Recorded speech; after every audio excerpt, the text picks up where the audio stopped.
नौकरी, मजबूरी या शौक, सीधी सादी सी रोली की शादी सिड से तय होती है। शादी के बाद तुम नौकरी करना चाहोगी? नहीं नहीं, बिल्कुल नहीं। वैसे मैं ये नहीं कहती कि नौकरी करना ठीक नहीं है, लेकिन पर्सनली मैं ये सोचती हूँ कि मैं गृहिणी बनूंगी। हाँ हाँ, क्यों नहीं।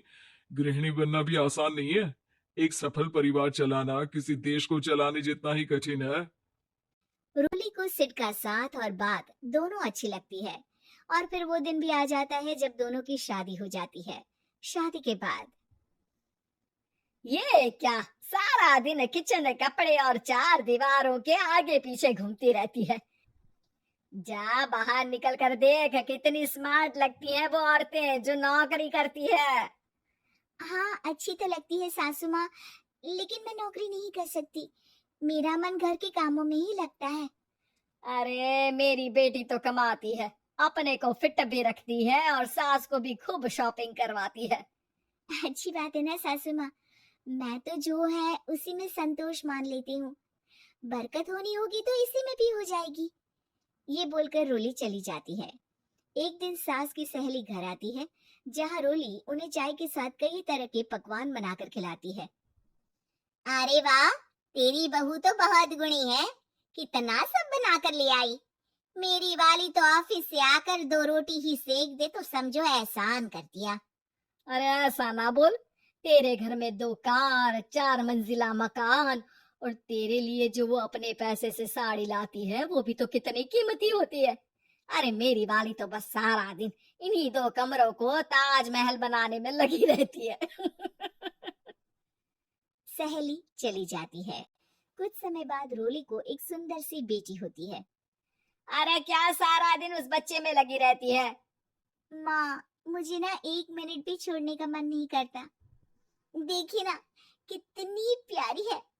मैं ना इस हर पल को एंजॉय करना चाहती हूँ। अरे हाँ हाँ, हमने भी बच्चे पाले हैं, हम भी जानते हैं कि कितने प्यारे होते हैं, और अपने बच्चे को बढ़ता हुआ देखना कितना अच्छा लगता है।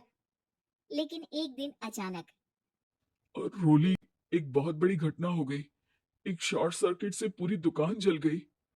ओह, अब अब क्या, कुछ समझ में नहीं आ रहा कि कैसे घर चलेगा।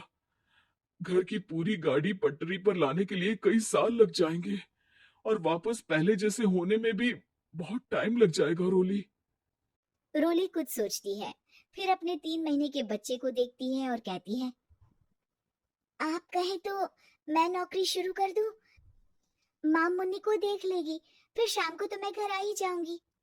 सिड कुछ कहता उससे पहले ही उसकी सास वहां आ जाती है।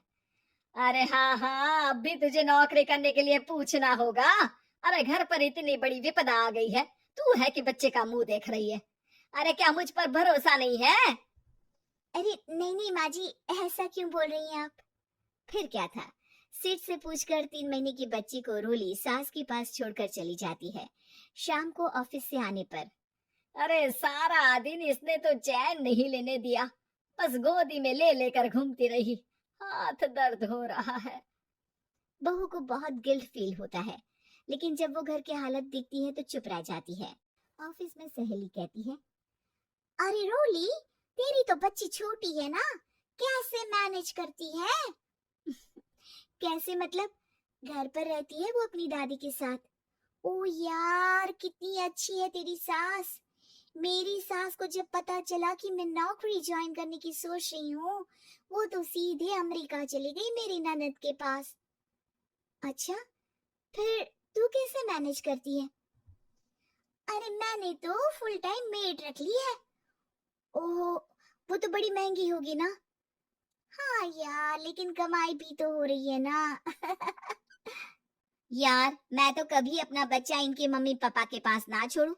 प्यार दुलार में खराब कर देते हैं ये दादा दादी बच्चे को। नहीं नहीं, मुझे अपनी सास पर पूरा विश्वास है। जो मेरे पति को इतनी अच्छी शिक्षा के साथ बड़ा कर सकती है, वो मेरी बच्ची को कभी नहीं बिगाड़ेगी। खैर, रोली की इस सोच से उलट पड़ोसियों के बीच हाथ में बच्ची पकड़ी रोली की सास कहती है, अरे क्या बताऊं, सारा दिन बहू बाहर रहती है, पहले अपने बच्चे पालो, फिर बच्चों के बच्चे। अरे अपना जीवन तो कुछ रहा ही नहीं।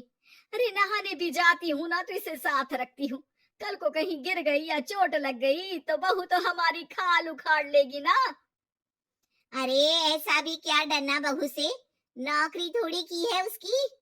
अब क्या बताऊं, पढ़ी लिखी लड़कियां हैं आजकल की। चलो चलती हूँ, सब्जी बनाने का वक्त हो गया है। बच्चे आएंगे तो खाना तो बना मिले। सास ये बोलकर वहां से चली जाती है कि तभी रोली ऑफिस से घर पहुंचती है। बाहर पड़ोसियों को देखकर, नमस्ते आंटी जी, कैसी है आप? अरे बहुत अच्छी हूँ, लेकिन तेरी किस्मत तो सबसे अच्छी है। क्या सास पाई है, मोती दान किए होंगे तूने। तेरा बच्चा भी देखती है, खाना भी बनाती है। बेचारी बहुत काम करती है तेरी सास। हाँ आंटी, सही बोल रही हैं आप। अब ऑफिस भी दूर है तो आने जाने में वक्त चला जाता है। खैर चलती हूँ। हाँ हाँ बेटा जाओ, गर्मा गर्म खाना खाओ। रोली घर आती है, जहाँ सास एक बार फिर छोटी सी मुन्नी की शरारतें गिनाने में लग जाती है। अरे आज तो इसकी वजह से मुझे 2 बार कपड़े बदलने पड़े। बार बार पानी गिरा दे रही थी। दोपहर में थोड़ा सोचा कि आराम कर लूं तो दूध के लिए रोने लगी। हाय, मैं तो परेशान ही हो गई। रोली को सास की बात अब कुछ अजीब लगती है, पर वो जल्दी से कपड़े बदलकर किचन में जाकर रोटियां बनाने लगती है। सारा महीना काम करने के बाद रोली को सैलरी मिलती है। वो पैसे लेकर सीधे सास के पास जाती है। माँ जी, ये मेरी सैलरी। आपने हर कदम में इस घर का साथ दिया। मैं नौकरी करने के पक्ष में नहीं थी, मैं तो अपने बच्चे को बढ़ता देखना चाहती थी। मैं थोड़े में भी खुशी थी। कभी मैंने आपको किचन में पैर नहीं रखने दिया था। घर की मुसीबत नहीं आती तो मैं कभी इन जिम्मेदारियों को आप पर पड़ने नहीं देती। अब सास समझ चुकी थी कि उसकी गलती कहाँ है। हाथ में पैसे देखकर कहती है, मैं पढ़ी लिखी नहीं थी तो पति ने भी कभी पैसे हाथ में नहीं रखे, बेटे ने भी गल्ला संभाला, लेकिन तूने मुझे समझा। ये मेरा सम्मान है कि एक बहू होकर तूने पूरी सैलरी मेरे हाथ में रखी बेटा।